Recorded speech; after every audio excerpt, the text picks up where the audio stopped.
ಮೊಟ್ಟೆ ಏಟು ತಿಂದು ಗಾಯಗೊಂಡಿರೋ ಶಾಸಕ ಮುನಿರತ್ನ ಲಕ್ಷ್ಮೀ ಹೆಬ್ಬಾಳ್ಕರ್ ಬಗ್ಗೆ ಅವಾಚ್ಯ ಶಬ್ದದ ಬಳಕೆಯ ಆರೋಪ ಹೊತ್ತು ತಲೆಗೆ ಪೆಟ್ಟು ಮಾಡಿಕೊಂಡಿರೋ ಸಿಟಿ ರವಿ. ಈ ಇಬ್ಬರೂ ನೊಂದ ನಾಯಕರು ಇವತ್ತು ಒಂದೇ ಕಡೆ ಸೇರಿದ್ದಾರೆ. ಪರಸ್ಪರ ತಮ್ಮ ಮನದಾಳದ ಮಾತುಗಳನ್ನು ಹಂಚಿಕೊಂಡಿದ್ದಾರೆ. ಇದಾದ ಬಳಿಕ ತಮಗಾದ ನೋವನ್ನು ಹೊರಹಾಕುತ್ತಾ ಕಾಂಗ್ರೆಸ್ ವಿರುದ್ಧ ಮಾತಿನ ದಾಳಿ ನಡೆಸಿದ್ದಾರೆ.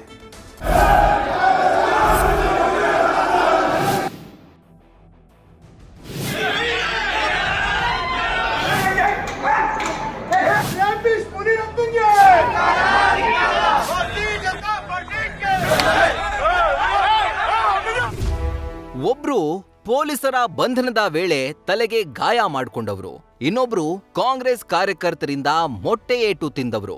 ಇವರಿಬ್ಬರ ತಲೆ ಮೇಲೆ ಕಾಂಗ್ರೆಸ್ ನಾಯಕರು ಕಣ್ಣಿಟ್ಟಿದ್ದಾರೆ ಅಂತ ಹೇಳ್ಬಹುದೇನೋ. ಆದ್ರೂ ಸಿಟಿ ರವಿ, ಶಾಸಕ ಮುನಿರತ್ನ ಇವರಿಬ್ರು ನೊಂದ ನಾಯಕರು ಇವತ್ತು ಪರಸ್ಪರ ಭೇಟಿ ಮಾಡಿದ್ದಾರೆ.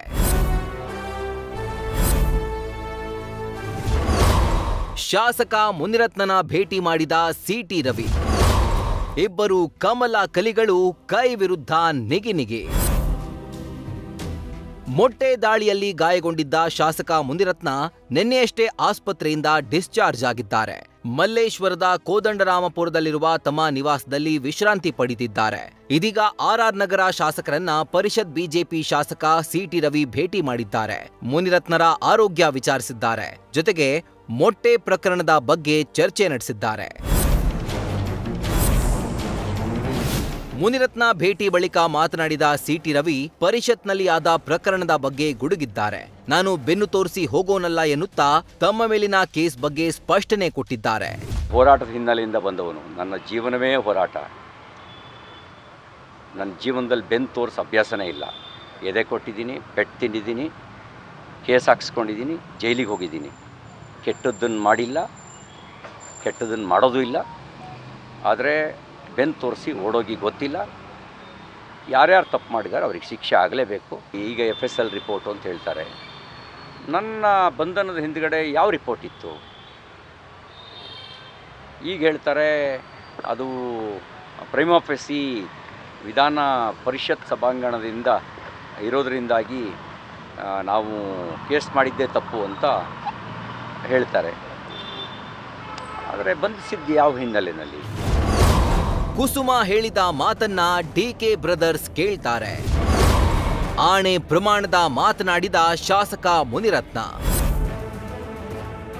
ಮೊಟ್ಟೆಯೇಟು ಬಿದ್ದ ಬಳಿಕ ಮೌನಕ್ಕೆ ಶರಣಾಗಿದ್ದ ಶಾಸಕ ಮುನಿರತ್ನ ಸಿಟಿ ರವಿ ಭೇಟಿ ಬಳಿಕ ಕಾಣಿಸಿಕೊಂಡಿದ್ದಾರೆ. ತಮ್ಮ ಮೇಲೆ ಆದ ದಾಳಿಯ ಬಗ್ಗೆ ಮಾತನಾಡುತ್ತಾ ಡಿಕೆ ಬ್ರದರ್ಸ್ ಕುಸುಮ ಹನುಮಂತರಾಯಪ್ಪ ವಿರುದ್ಧ ಗುಡುಗಿದ್ದಾರೆ. ಕಾಲಭೈರವನ ಮೇಲೆ ಆಣೆ ಪ್ರಮಾಣ ಮಾಡುವ ಮಾತನಾಡಿದ್ದಾರೆ. ಡಿಕೆ ಶಿವಕುಮಾರ್ ಅವರು ಸಹ ಅವ್ರ ಮೇಲೂ ಪ್ರಕರಣಗಳು ದಾಖಲಾಗಿ ಅವರು ಸಹ ತಿಹಾರ್ ಜೈಲಲ್ಲಿದ್ದು ಬೇಲ್ ಮೇಲೆ ಬಂದು ಅವರು ಕೇಸ್ಗಳು ನಡೆಸ್ತಾ ಇದ್ದಾರೆ. ಅವರು ಕ್ಷೇತ್ರಕ್ಕೆ ಹೋಗ್ತಾ ಇದ್ದಾರೆ. ಅವ್ರ ಕ್ಷೇತ್ರಕ್ಕೆ ಅವ್ರು ಹೋಗೋದಕ್ಕೆ ಅನುಮತಿ ಸಿಗತ್ತೆ. ನನ್ನ ಮೇಲೆ ಹಾಕಿರೋ ಪ್ರಕರಣ ಕೋರ್ಟಲ್ಲಿದೆ. ಸತ್ಯ ಹೊರಗಡೆ ಬರಲಿ. ಶಾಸಕರಾಗಲೇಬೇಕು ಅಂತ ಆಕಾಂಕ್ಷೆಯಾಗಿರ್ತಕ್ಕಂತಹ ಒಂದು ಹೆಣ್ಣು ಮಗಳು ಕುಸುಮಾಗೊಂದು ಕಿವಿ ಮಾತು ಹೇಳ್ತೀನಿ. ಈ ರೀತಿ ಇದಕ್ಕೆಲ್ಲ ಪ್ರಚೋದನೆ ಕೊಡಬೇಡಿ. ನೀವು ವಿದ್ಯಾವಂತರು ಅಂತ ಹೇಳ್ಕೊಂಡಿದ್ದೀರಿ, ಬುದ್ಧಿವಂತರು ಅಂತ ಹೇಳ್ಕೊಂಡಿದ್ದೀರಿ. ನಿಮ್ಮ ಬುದ್ಧಿವಂತಿಕೆಗೆ, ನಿಮ್ಮ ವಿದ್ಯಾವಂತರಾಗಿರೋದಕ್ಕೆ ಇಷ್ಟು ಕೆಳಮಟ್ಟದ ರಾಜಕೀಯ ಮಾಡೋಕ್ಕೆ ಹೋಗಬೇಡಿ. ನನ್ನ ಮೇಲೆ ಒಂದು ಸುಳ್ಳು ರೇಪ್ ಕೇಸ್ ಕೊಡಿಸಿದ್ದೀರಿ. ಸುಳ್ಳಿಲ್ಲ, ನಿಮಗೆ ಗೊತ್ತಿಲ್ಲ, ಇದರಲ್ಲಿ ನೀವು ಶಾಮೀಲಾಗಿಲ್ಲ ಅಂದರೆ ಕಾಲಭೈರವೇಶ್ವರ ದೇವಸ್ಥಾನಕ್ಕೆ ನಾನು ಬರ್ತೀನಿ. ನೀವು ನಿಮ್ಮ ತಂದೆ ಬಂದು ನಮಗಿದು ಯಾವುದೂ ಸಂಬಂಧ ಇಲ್ಲ, ರೇಪ್ ಕೇಸ್ ಕಂಪ್ಲೇಂಟ್ ಕೊಟ್ಟಿರೋ ಅಂಥವ್ರು ನನಗೆ ಗೊತ್ತಿಲ್ಲ ಅಂತ ನೀವು ಪ್ರಮಾಣ ಮಾಡಿ ನೋಡೋಣ. ಗಾಯಗೊಂಡಿರೋ ಸಿಂಹದ ಉಸಿರು ಘರ್ಜನೆಗಿಂತ ಜೋರಾಗಿರುತ್ತಂತೆ. ಇದೀಗ ಬಿಜೆಪಿ ನಾಯಕರು ಕೂಡ ಕಾಂಗ್ರೆಸ್ ವಿರುದ್ಧ ಘರ್ಜಿಸುತ್ತಿದ್ದಾರೆ. ಆದ್ರೆ ಇವರ ಆರ್ಭಟ ಕಾಂಗ್ರೆಸ್ ಕಲಿಗಳಿಗೆ ಭಯ ಬೀಳಿಸುತ್ತಾ? ಇವರ ಮೇಲಿರೋ ಆರೋಪಗಳು ಮರೆಯಾಗುತ್ತಾ? ಇದೇ ಸದ್ಯದ ಪ್ರಶ್ನೆ. Madhusudan, political bureau, news first. News first ನಿರ್ಭೀತಿಯಿಂದ ನಿಮ್ಮ ಪರವಾಗಿ.